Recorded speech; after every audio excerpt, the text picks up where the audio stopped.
Get me. So, good morning or good night, depending on where you are in the world, and welcome to another interview of the Shield Dude on a Couch. I'm your host, Hector, and tonight I'm joined by the band Empire, and I have two members from the band here. They're a band from Long Beach, California that plays punk. So, I'm here with Bruce, and I'm not gonna, because your name, I'm Jay Hansel.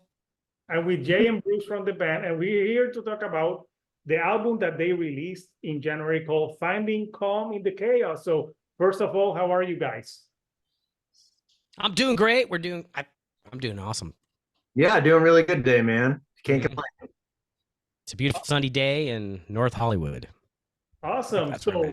So for those people that don't know Empire, so you are a band from California that I really, when I got the promo, I enjoyed it because I grew up with NoFX, Lagwagon, The Offspring, all those great punk bands that screamed out California, and you have that type of sound that is very reminiscent of that 90s era. So tell us a little bit about, you're a newer band, how you guys got together. Thanks. Sure. We got together, we started in May of last year, and it was actually Jay and Danny, our drummer, Danny. They were trying to get a project rekindled, and they called me looking for another guitar player. And so we did a couple sessions, and they kind of, that other guitar player ended up leaving. And so we scheduled another rehearsal, and basically I had written two songs and just said, hey, I'm going to show you guys these songs because that project was going to be more hardcore edged. And so I'm like, these really aren't hardcore tunes. So I presented it to them, and Jay's like eyes lit up and Danny's eyes lit up, which made me feel really good, right? And so in that first session, we ended up writing two songs. We wrote Paradise and we wrote Arco in our first session of playing together as a trio. So that's how we started. We took those 5 tunes that we wrote together in about 2 weeks, and we went in and recorded them with Paul Miner. I showed them, I had a party at my house, and I showed those mixes to our friends, and my buddy Cameron Musavian heard it, who I had known for a while as a killer songwriter, composer, movie composer, and just an all-around rad guy. And he looks at me and goes, man, I would love to be in this band. And my eyes lit up, and I'm like, wait, really? Because we would love to have another guitar player in this band. And then he came in, we wrote 6 more songs in like a month, maybe less than that, and went in and finished the record with Paul. So from starting in May to finishing the record in September, and by the way, in between that, played like 6 or 7 shows. That's how Empire kind of got running. Jay, what are your thoughts? Well, I just wanted to add, and correct me if I'm wrong, but I think this is how it went down a little additional information with Paradise. Didn't you that night before wake up like at 2 a.m. with a dream with that riff in your head? Yeah, I did. The same day. Yeah, ran out to my living room and turned my phone on, and I had to like whisper sing it to not wake up my wife in the other room. And then later that day, we got together for the first time as the 3-piece, and just boom, it happened. Like within 20 minutes, that whole song was almost completely written. Awesome. Yeah, it seems like you wrote I was reading, you wrote this album like fairly quickly, and it's got that catchiness from that punk era from the 90s. So for you guys growing up in California, like which bands were you really into growing up? Jay, you want to take that? Well, I mean, for me, when I was growing up, I got really into like the punk and hardcore scene, like TSOL, Adolescence, who else? Just the Germs. I really like those bands a lot. And then I started playing in hardcore bands. I was in an early 90s hardcore band called from Southern California called Outspoken. And then we just started playing shows like that. Like you bring up Offspring, and then Offspring was playing backyards, in East LA at that time. Green Day and Offspring were playing like these small little venues where only 20 people would show up. But yeah, like that, I started kind of just be more in the hardcore scene, the straight edge scene, which I'm not anymore. But yeah, those kind of bands. Who else? Is there any mentions? Like, there's so many bands. It's overwhelming. Yeah. Does that? Yeah, I would. I grew up in Massachusetts. I grew up in Worcester, like a city like right outside of Boston, like 30 minutes outside of Boston. And I'm kind of the opposite. I grew up with hip hop and hardcore. So I had like Bane and my God, Tribe Called Quest, and we moved around a lot as a kid. So I got into metal. So that led me to like Metallica and Pantera, and then getting more under the hood as a guitar player, and then got into like jam band music. Like I got into punk once I moved to California in 2008. Like I knew of it. I knew of NoFX. I knew of, Adolescence and Offspring, and when they came on, I dug it. But if I'm going to be honest, I really didn't get into punk until I moved out here, and it was probably Bouncing Souls was the first band, and Bad Religion. Nice. It kind of made me go, "Ooh, wait, what's this? I can take all these jazzy chords and bullshit that I kind of taught myself and grew up and ramp it up." And I got hooked after that. So yeah, different path than Jay, but I think that kind of blends why we work the way that we do. Because I'll show Jay like, "Hey, check out the song from Fish." He'll be like, "What?" And then by the end of it, after those 20 minutes, I'll be like, "Wow, that was pretty good." Totally. Yeah, I'm overlooking one too. This shirt I'm wearing is a band called Inside Out. They're from Southern California. It was actually Zach De La Rocha's like second or third hardcore band. Right, was the band before we got into Rage Against the Machine, and there was a song actually called Rage Against the Machine by this band. I've seen them 4 times, and then boom, he was gone. Much bigger things. But yeah. Yeah, a little bit. But yeah, and I like that with Bruce too, because we both have like, actually, I mean, I don't just listen to punk and hardcore. I listen to a lot of reggae. I listen to a lot of jazz. I listen to a lot of classical. I listen to a lot of different things just to kind of play with my head. And I think it really helps with the creative process, especially with sitting down with such a diverse person like Bruce when we're writing songs. I don't know where I'm going to go, where I'm going to play. Like, he can bring so much out of me and vice versa. It's pretty amazing. Yeah, and you can tell that in the song, the album "Fighting Calming Chaos," you have different elements, because you have like the more punk songs, but then you have a song like "Fences" where you have a female singing, and it's more like pretty and accessible, and you have tracks that are like a different tempo. So I can tell that there's some different elements to the tracks. I love the starting track. I think "Unite" and "Sex Shop Music" are probably like my favorites out of the album. So tell me a little bit about the story about Sex Shop Music. That was another tune. I woke up with a riff in my head, and I kind of mapped out the rough idea of the song, and I brought it to the guys. And to be quite honest with you, Hector, what I think is working right now for us as writers is, I'll say, I've got this part, but I hear Jay singing here. I'll handle this. Jay, can you handle that? Here's the chord progression.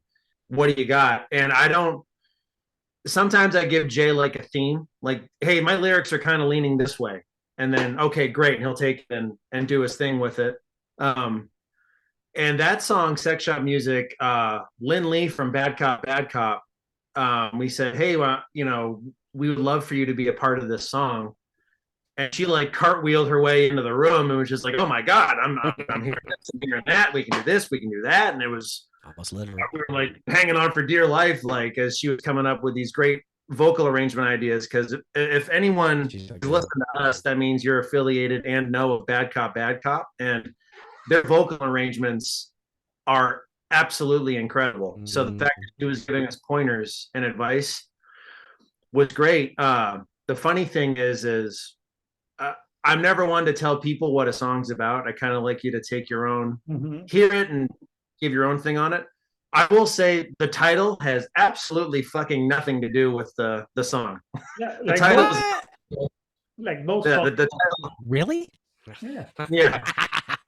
title was literally, I just want someone to click on a song that says sex shop music, and just because it says sex shop music, and then it's supposed to be like an inspirational kind of a tune, so if someone gets inspiration from going into a sex shop. Yeah.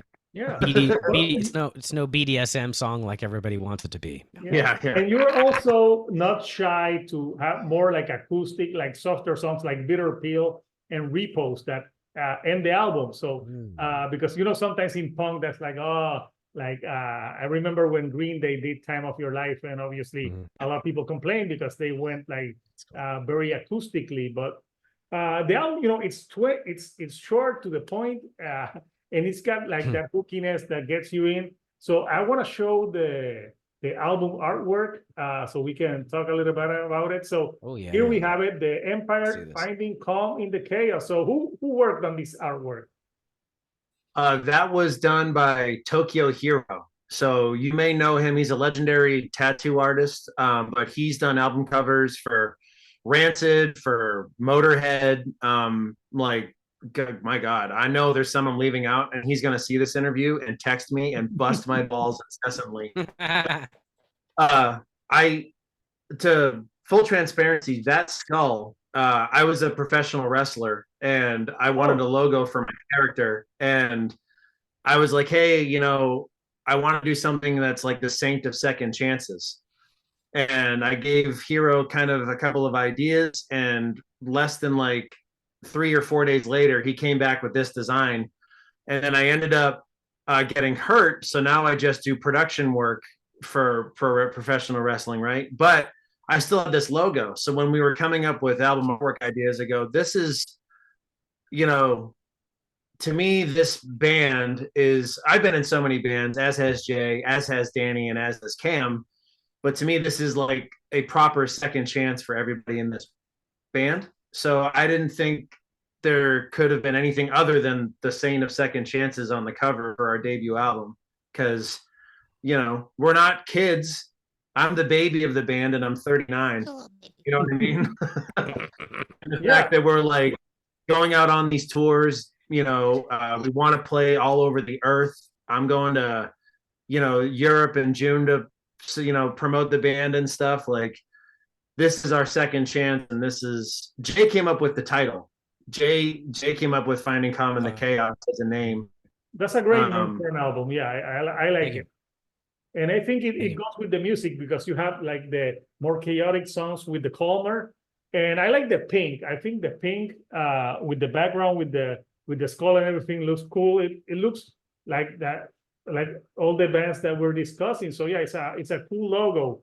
So you guys, I was reading, so you have Kevin Smith actually is a friend of you guys, and you actually you had the live stream was hosted by him. That's super cool. Like everyone who doesn't know Kevin Smith, obviously Clerks, Jay and Silent Bob, like classic movies from the 90s. So tell us a little bit about that connection and that experience. Our unofficial fifth member is a cat named Josh Roush. He's an independent movie writer director. The movie Wrong Reasons he has. Kevin was an executive producer on, and is even as a cameo in the movie. It's a great movie. Anyone that watches this should watch it. It's awesome. It's a punk rock movie, and it's so good. Seen it, so I'll have to watch it. Yeah, it really is excellent. Josh has done all of our music videos. We have 5 music videos, and we have a couple of tour documentaries on our YouTube page, and Josh has done all of them. And I don't want to use anybody but Josh, because A, he'll never let me hear the end of it, and B, the quality just comes out so good. But Josh works with Kevin, and has been working with Kevin, I think, since Kevin's movie Red State. So Josh played Kevin our first couple of tunes, and Kevin Smith loved the song Paradise. And there's something that may be happening with that. I'm not going to throw it out there to jinx it or whatever. But when Kevin caught wind that we were going to be doing an album release show, he's like, well, basically Josh asked him, would he want to be a part of it? And Kevin's like, I'll host it. And we thought that meant, okay, he'll maybe like sign 1 or 2 things for us to like sell at the merch table. And, he's a Hollywood movie icon, and the know. guy not only shows up, but he goes, "Yeah, I'll introduce you guys. I'll sign everything you put in front of me. I'll stay and watch your set, and then I'll end the show for you guys. I'll get the crowd hyped up before the cameras start rolling." I had a good amount of time to talk to him. And it's not the end of the relationship. There may be something we're going to be announcing here in the next week or two that we're going to be doing with him again later this year. But it just blew me away because I grew up watching that guy. That's fucking Silent Bob. That's sitting there going like, "Hey man, I love this song that you wrote." And even the poster behind my big head, he signed that for us for our headquarters. Awesome. And he just says like, "I love your art," and I'm sitting there going like, "Oh." I know a lot of people won't remember, but he also did a great movie called Chasing Amy. Yeah. That one was great. Ben Affleck was in that movie before he was huge, and I think the Jay and Silent Bob character were in the movie too. I think they give him advice, and Silent Bob actually says the line, "You're chasing Amy." They're at a diner. That is right. Like basically tells Bodie and all that, he tells them, "Get your head out of your ass," basically. And it kind of leans into, because we hear this a lot. We get compared to, "Yeah, you guys are like very 90s." And of course we get like an icon of the 90s to like, that wasn't on purpose. That just how it seems to work out, because we're all kids of the 90s or late 80s. But if you think about it, the 90s is being very accepted again. There's a lot of bands doing like grunge style from the 90s, a lot of punk from that. So it's coming back around. I think people are embracing a lot of the 90s because now it's becoming nostalgic, because people think like, "Oh, whoa, it's almost it's been 24 years since the 90s ended." Shane, man, like I think it's incredible. We're actually going to be releasing. So we had that release show get mic'd up and audio recorded, because the video looks phenomenal that Josh shot on a multi-camera shoot. It's 4K video, but the audio wasn't that great. So luckily we had the audio recorded from that night. So we're actually going to be releasing that as a live video, like audio release in the not too distant future. So that'll be coming too. And Kevin gave us the permission to use his like he's it and will help us promote it once it comes out. So again, kind of blown away. I had a lot of firsts watching Kevin Smith movies that I won't share here on the air. Awesome.